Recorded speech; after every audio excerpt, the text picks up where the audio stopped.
E o título da palavra de hoje, e eu quero muito, irmãos, que você abra o seu coração e seja sensível ao Espírito Santo mesmo. Porque eu sei o que Deus ministrou no meu coração ontem à tarde no meu escritório, irmãos. Eu sei o que eu senti naquele lugar. Eu quero muito que você saia daqui com o mesmo sentimento que o Senhor trouxe no meu coração. O título da palavra de hoje é: As consolações de Deus se manifestam em nós. Livro de Jó, capítulo 14, versículo 5 e diante. Se você puder ficar de pé para a gente ler, eu te agradeço muito em nome de Jesus Cristo. Glória a Jesus. Glória a Deus. Se você achar, você pode dizer um amém aí? Glória a Deus. Diz assim esse texto: Estabelecestes a extensão de nossa vida. Sabes quantos meses viveremos e não receberemos nenhum dia a mais. Portanto, dá-nos sossego e deixa-nos descansar. Somos como trabalhadores braçais. Permite que terminemos nosso trabalho em paz. Até mesmo uma árvore tem mais esperança, pois se for cortada, voltará a brotar e dar novos ramos. Ainda que as raízes tenham envelhecido na terra e o tronco seja podre, com o cheiro da água, voltará a brotar e dar ramos como uma planta nova. Glória a Deus, amém? Se assente, feche os seus olhos, feche a sua Bíblia. Querido Deus, fala conosco a liberdade, a legalidade, para que o Senhor trabalhe no nosso coração, nos ensine, nos inspire nessa noite, corrija-nos e alinhe-nos segundo aquilo que o Senhor tem para nós. Fala, Deus, com a tua igreja, com liberdade e legalidade, em nome do Senhor Jesus Cristo. Amém. Você já parou para pensar que muitas vezes, mesmo conhecendo a palavra e recebendo palavras, muitas vezes até de encorajamento e de força, a gente às vezes insiste ainda em se preocupar demais com algumas coisas? Às vezes é tão difícil não se preocupar, e não é porque a gente não confia em Deus, não é porque a gente não conhece a palavra ou duvida daquilo que Deus pode fazer. Porque às vezes a gente fica naquela expectativa de pensar assim: Senhor, quando que de fato esse problema vai se resolver? Mas quantas vezes a gente se angustia, não por aquilo que às vezes a gente tem que resolver, mas às vezes a gente se angustia e se preocupa demais com coisas que sequer vão acontecer. E a gente permite que o nosso coração e a nossa mente entre nesse ciclo de angústia e de preocupação extrema, e que se torna, ao longo da nossa caminhada, um peso desnecessário. A gente aprende a palavra, a gente conhece a palavra, nós somos pela palavra impulsionados a crer, a viver pela fé, mas quando chega o momento de colocar em prática e tirar de nós a preocupação e a ansiedade, é uma luta, é uma batalha terrível. Porque deixar as preocupações e as angústias de lado não é se tornar uma pessoa que não está nem aí para a vida, mas é tirar o peso desnecessário, colocando nas mãos do Senhor e seguindo, caminhando pela fé. E se desvencilhar daquilo que te angustia é difícil, que faz parte do seu crescimento, faz parte de um entendimento e uma maturidade que só vem realmente com o tempo na presença de Deus. Eu fiquei pensando sobre isso, cheguei a uma conclusão minha, que para mim pelo menos fez muito sentido. Que a gente se angustia tanto e a gente se preocupa tanto e se questiona tanto, mesmo conhecendo a palavra, que a gente se esquece de uma coisa: nessa vida tudo passa. Não há mal que dure para sempre, não há dor que dure para sempre, não há angústia que dure para sempre. É difícil passar pelo tempo da angústia, pelo tempo da dor, da escassez ou da necessidade. E esses sentimentos ficam ali à flor da pele. Você acorda de manhã já pensando o que você vai ter que resolver, e às vezes você nem terminou um dia, você já está pesando o outro dia, dizendo: meu Deus, o que vai ser de mim amanhã? Senhor, o que eu vou fazer amanhã? E é aí que tudo isso vai se tornando um fardo desnecessário. Então eu quero começar hoje frisando isso na sua mente: se livre dos fardos desnecessários. Não carregue fardos que não vão te levar a lugar nenhum. E isso é uma decisão, isso é um posicionamento. Quando a gente decide carregar o desnecessário, a única coisa que a gente faz conosco é atrasar o nosso avanço. É atrasar o tempo que a gente podia avançar. Porque a gente está tentando equilibrar, a gente está tentando fazer, mas ao invés de caminhar, a gente está pesado, a gente está angustiado, a gente está travando. Eu preciso dizer isso para você. Avançar, ir em frente, em cenários de prosperidade, onde tudo está dando certo, qualquer um pode fazer. Mas avançar em cenários de impossibilidade, de dor, de dificuldade, de escassez, só consegue quem realmente decidiu viver pela fé. E nós somos chamados a viver pela fé. Diante das coisas mais impossíveis, nós somos chamados a viver pela fé. E você tem que aprender que fé não é desse mundo.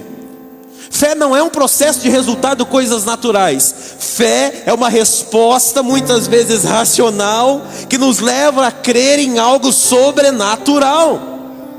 Fé é sobrenatural. Fé é chamar à existência o que não existe ainda. Fé é posicionamento. Por isso a gente tem que trazer no nosso coração: eu decido viver pela fé. Eu decido confiar naquilo que o Senhor tem para fazer. Eu decido confiar no livramento. Eu decido confiar, sabe, no cuidado de Deus em cada detalhe da minha vida. Em momentos de dificuldade, de impossibilidades, de escassez, nós temos uma tendência muito grande de pesar e refletir mais intensamente sobre a nossa vida.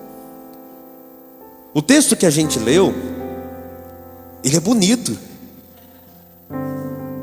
Ele é lindo quando fala assim: ao cheiro das águas brotará, haverá uma planta nova dentro daquilo que parecia ter morrido e ter acabado. Mas se você vê o contexto, essa reflexão de Jó vem dentro de um momento de extrema angústia, de dor.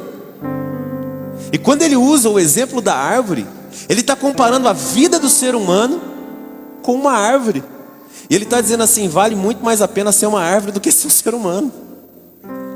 Tem mais vantagem a vida da árvore do que a vida do ser humano. E ele diz assim: porque nós somos como trabalhadores braçais, que muitas vezes no cansaço de um dia, só querem que aquele dia termine em paz para que ele possa voltar para casa. E Jó está dizendo assim: nós somos como trabalhadores braçais. Deixa a gente terminar os nossos dias em paz. É como se Jó estivesse dizendo assim: Senhor, deixa a gente morrer em paz. É como se Jó estivesse tão pesado e tão cansado de tudo. E não porque ele duvidasse de quem Deus era, não. Ele não duvidou de quem Deus era. Mas ele tinha se submetido à vontade de Deus. Mas o peso que ele estava sentindo, a angústia que ele estava sentindo naquele momento, fez ele dizer assim: Senhor, eu não vou te pedir mais nada, só me deixa morrer em paz. Só deixa terminar os meus dias em paz. Aí ele vem com essa palavra tão linda. Ele diz assim: porque até a árvore tem mais esperança do que nós. Porque a morte do ser humano é a morte, é o fim. Somos como um vapor que aparece por um tempo e logo desaparece. Mas ele diz: a própria árvore que, se morrer, for cortada na raiz, o tronco apodrecer, se as águas voltarem sobre ela, ela brotará novamente, ela viverá novamente. O que Jó não sabia e ele não tinha conhecimento, é que a palavra mais tarde compararia a minha vida e a sua vida como árvores. Deus usa a própria palavra para nos ensinar. Vocês são como árvores. Ele nos escolheu para isso. Ele nos escolheu para frutificar no tempo certo. Por isso eu tenho que decidir quem eu sou nesse tempo. Eu sou o que senta e chora? Ou sou aquele que confia, aquele que entrega tudo nas mãos de Deus? Porque se manter fiel no tempo da bonança, volta a dizer, qualquer um faz. Mas se manter fiel a uma visão recebida, a uma palavra dada, a um compromisso assumido nos tempos de adversidade e dificuldade, é resultado daqueles que decidiram confiar em Deus acima de todas as coisas. Por isso que momentos de adversidade e dificuldade nos fazem refletir tanto sobre tantas coisas. E a gente começa a pesar o que vale a pena e o que não vale a pena mais. O que vale a pena? Será que tudo que eu estou vivendo, tudo que eu estou fazendo realmente vale a pena? Eu vou falar uma coisa que talvez mexa com algumas pessoas aqui. Mas eu preciso falar. Porque mexeu comigo. Não para todos. Mas na ordem cronológica da vida, alguns de nós aqui já temos mais passado do que futuro. A nossa vida se resume mais no passado do que na expectativa de futuro. Não é a realidade de todos, mas muitos já passaram a boa parte da sua vida nessa terra. E a gente não sabe o dia de amanhã, mas pela ordem cronológica é isso. Eu quero que você reflita o seguinte: o que você vai fazer com o resto da porção de vida que Deus confiou em você?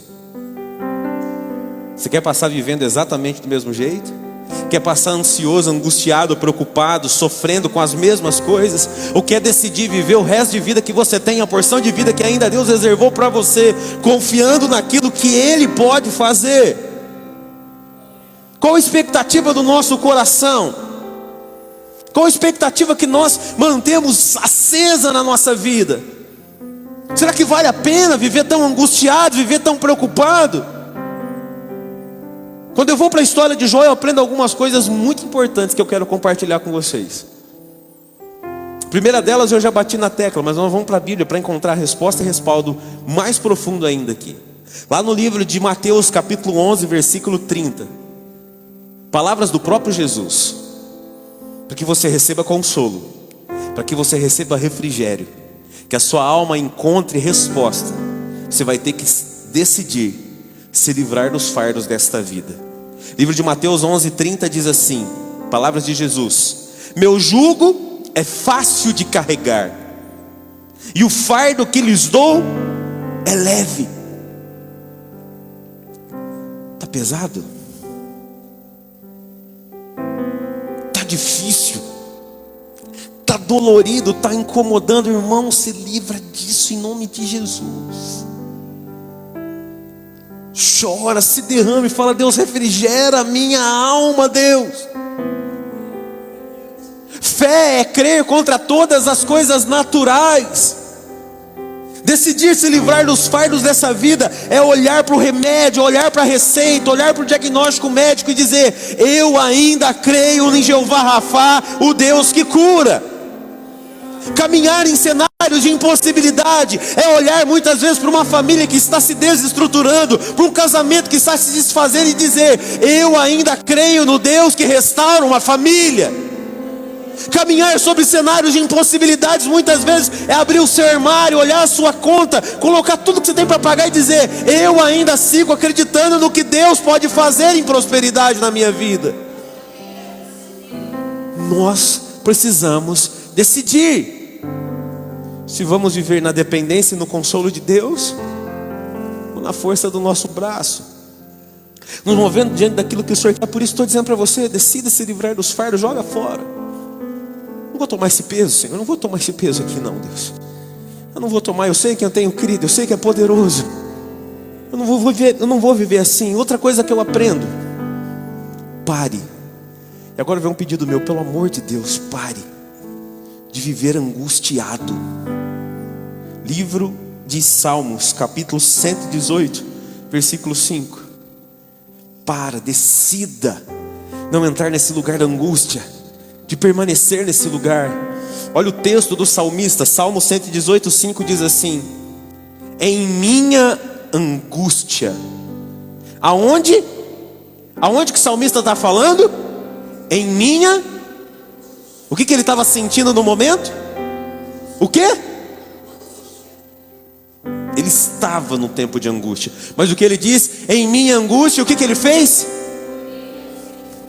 O Senhor me ouviu e me... Angústia é como um laço. Angústia é como uma prisão. A oração e o clamor a Deus atraem a atenção e o favor de Deus, que te tiram do lugar da angústia. Você está angustiado? Você está pesado? Está difícil? Ore até que você sinta alívio e refrigério do alto no teu coração.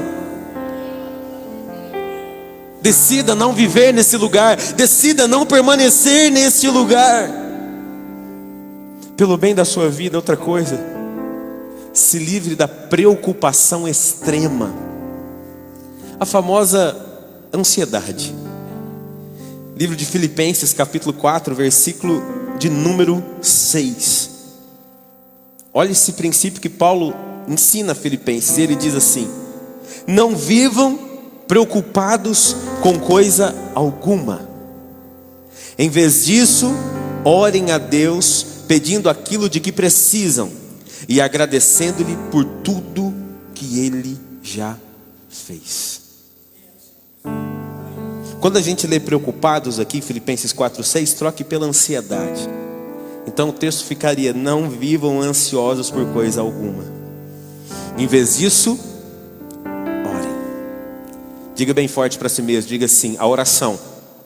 Diga forte, diga: a oração é a chave.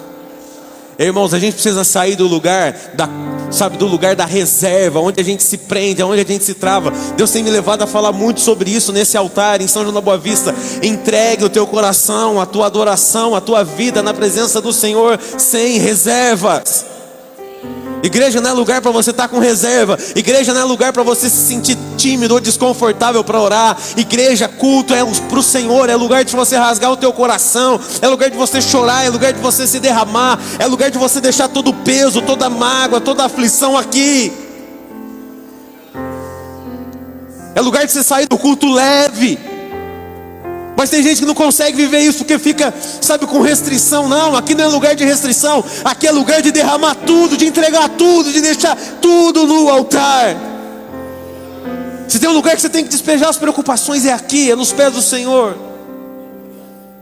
De você tomar posse da palavra que garante que você receberá alívio, refrigério na sua alma. Ele está dizendo: para de ficar preocupado. Peça o que você precisa. Mas lembre-se de agradecer por tudo que o Senhor já fez. Outra coisa, outro princípio, Mateus 6, do 28 ao 33, a gente vai ler. Creia na provisão diária do Senhor. Deus vai prover dia após dia. Hoje é dia 22, Deus vai prover para o dia 22. Amanhã é dia 23, Deus vai prover para o dia 23. No dia 24, Deus vai prover no 24. Deus vai prover no 25, Deus vai prover no 26, amém? Creia na provisão diária do Senhor. Olha esse texto, irmãos. E por que se preocupar com a roupa? Observem como crescem os lírios do campo. Não trabalham nem fazem roupas. E no entanto, nem Salomão em toda a sua glória se vestiu como eles. E se Deus veste com tamanha beleza as flores silvestres, que hoje estão aqui e amanhã são lançadas ao fogo, não será muito mais generoso com vocês, gente de pequena fé? Portanto, não se preocupem dizendo: o que vamos comer, o que vamos beber ou o que vamos vestir. Estas coisas ocupam o pensamento dos pagãos, mas seu Pai Celestial já sabem do que vocês precisam. Busquem em primeiro lugar o reino de Deus e a sua justiça, e todas estas coisas lhes serão dadas. Mas a gente decide ainda viver no lugar da angústia, no lugar da preocupação. Por que mesmo em tanta dor, em tanta perda, Jó não desiste de crer? Porque ele sabia quem Deus era. Apesar de toda a dor, de todo o sofrimento, de todo o peso que ele sentia, Jó sabia quem Deus era. Ninguém está dizendo que você não vai sentir as dores. E eu vou usar essa expressão, me perdoe, ela é muito simples, mas talvez aqui se encaixe mais. Ninguém está dizendo para você que você não vai sentir as pancadas dessa vida, mas que nós vamos ter consolo, refrigério, alento em cada uma delas. Jó sabia quem Deus era, e sabia porque ele o adorava. Você sabe quem você é? Você sabe por que você adora Deus? Você sabe por que você busca Deus? Porque Deus sabe exatamente quem você é. Deus nunca se esquece do seu valor. Olha para alguém e diga para essa pessoa: Deus nunca se esquece do seu valor. Deus nunca se esquece do seu valor. Você pode se achar indigno, imerecedor, distante de tudo aquilo que você sonhou. Deus nunca se esquece do seu valor. E através da palavra nós recebemos essa afirmação. Livro de 1 Pedro, capítulo 2, versículo 9. Nas palavras do apóstolo Pedro, nós recebemos alento e refrigério na nossa alma, para entendermos o nosso valor e o nosso lugar na presença do Senhor. Esse texto diz assim, 1 Pedro 2, 9. Vocês, porém, são povo escolhido, reino de sacerdotes, nação santa, propriedade exclusiva de Deus. Assim vocês podem mostrar às pessoas como é admirável aquele que os chamou das trevas para a sua maravilhosa luz. Você consegue entender o que a Bíblia está dizendo? Deus está dizendo assim, ó: eu os escolhi, eu os chamei, eu os nomeei, e aquilo que eu faço na vida de vocês vai refletir na vida das outras pessoas, vai transbordar na vida de outras pessoas. Mas presta atenção, Deus, ele primeiro aqui, através da boca de Pedro, ele diz assim, ó: vocês são escolhidos. Eis, em meio a tantos ele nos achou, em meio a tantos ele nos atraiu a ele nos amou. Você pode vir à igreja por um convite, você pode vir na igreja por causa de um amigo, você pode vir na igreja por causa de um familiar, você pode vir na igreja até porque você não tem outro lugar para vir. É isso que você pensa. Mas o coração de Deus diz assim: eu já tinha planejado para você estar aqui. Você pode vir pela dor, você pode vir pela alegria, você pode vir por qualquer motivação que a sua mente tente fazer você se convencer. Mas você vem porque Deus escolheu você para estar aqui. Ele, não sou eu que estou dizendo, é a palavra, que é viva e verdadeira. Você foi escolhido. Segunda coisa que a palavra diz: vocês são um reino de sacerdotes. Ei, Deus muda a nossa configuração. Deus muda o nosso lugar. Reino é o que? Lugar de honra. O reino é um lugar de pessoas especiais. Deus está dizendo assim, ó: aqui todos vocês fazem parte de um reino. E é legal que ele diz assim: reino de sacerdotes. Qual que era a função do sacerdote? Adorar, estar na presença. Ele está dizendo assim, ó: vocês, aos meus olhos, são todos iguais, para viver e caminhar na minha presença, em adoração. E ele diz: vocês são nação santa.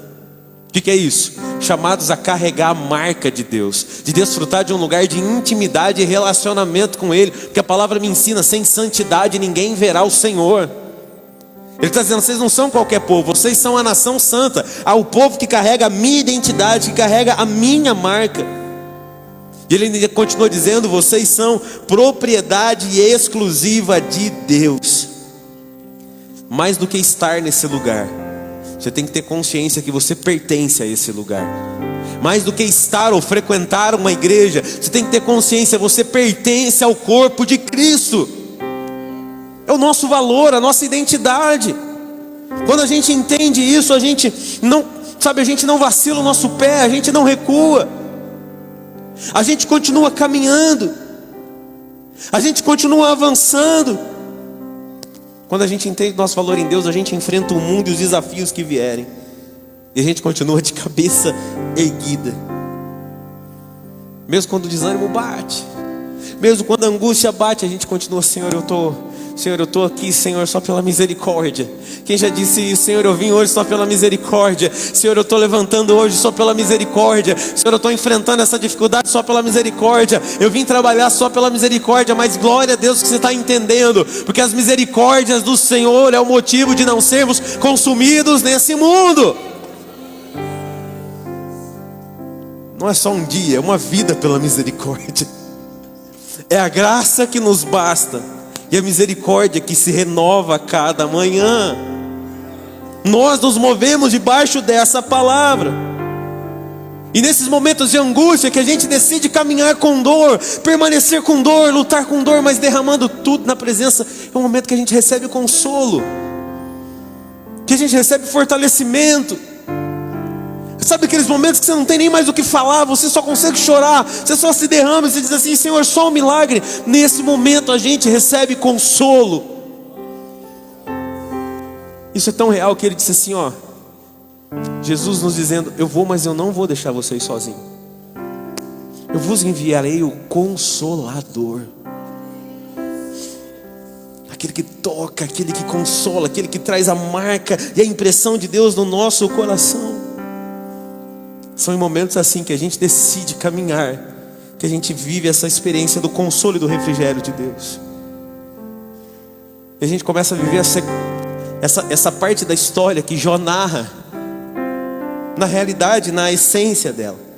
Como eu disse, Jó faz uma comparação da vida dele com a árvore, dizendo que uma árvore tinha mais vantagem do que a vida de um homem.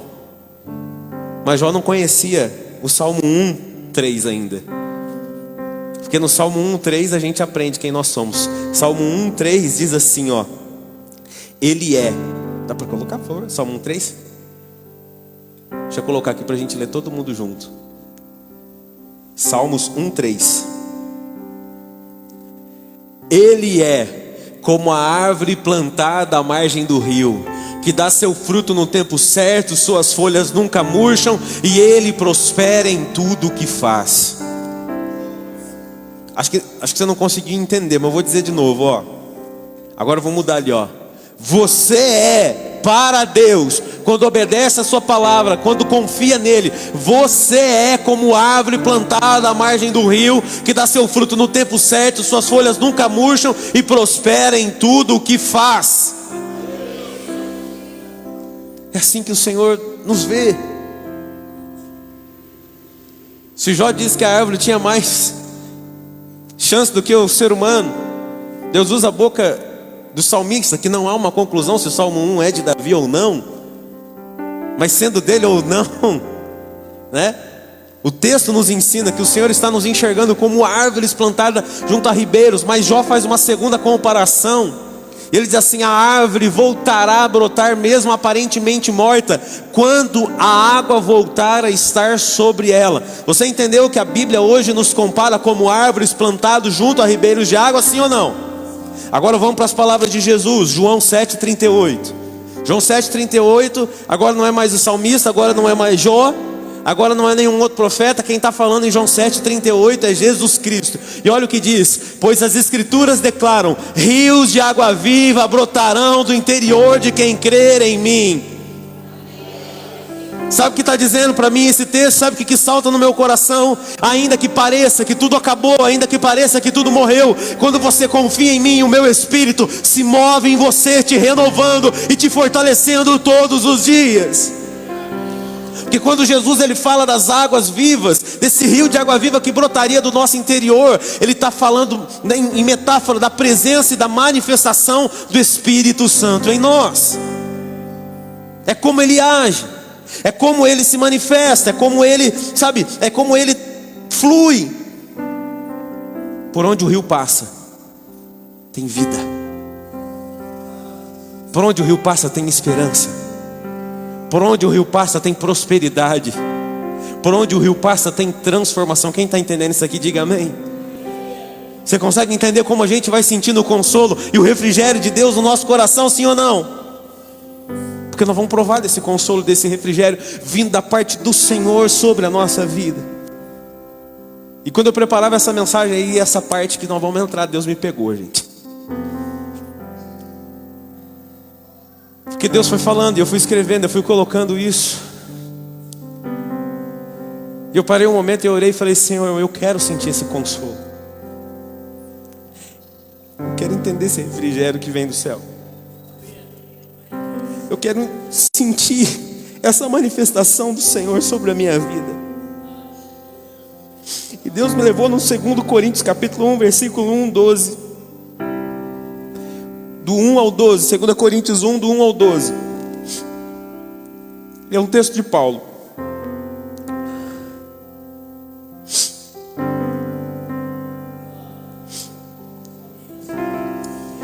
Esse texto diz assim: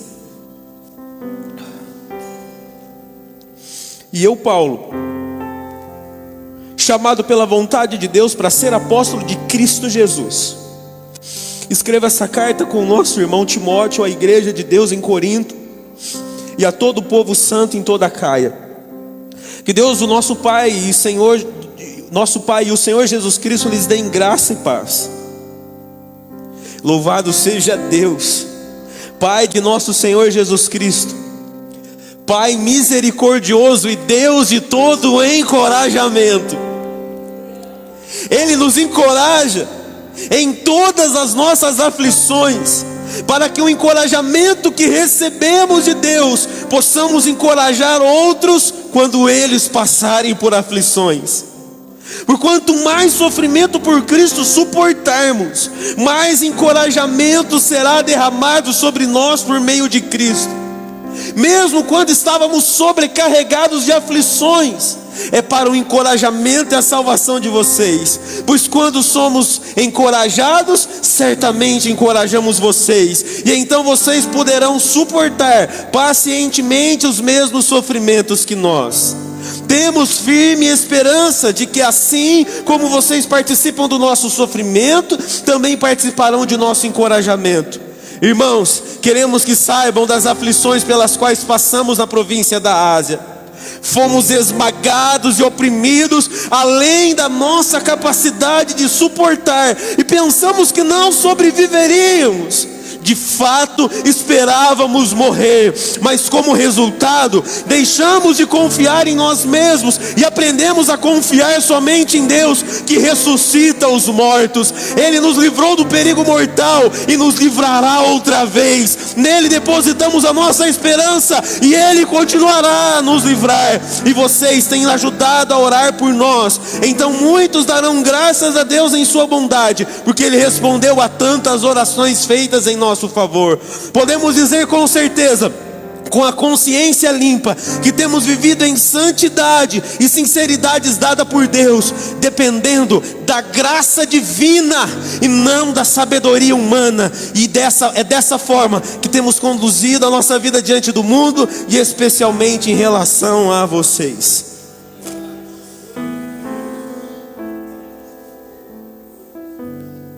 Sabe o que Paulo está dizendo? Eu quis parar, eu quis fugir, eu quis correr, mas quando eu achei que eu não ia dar conta, Deus me encorajou a continuar.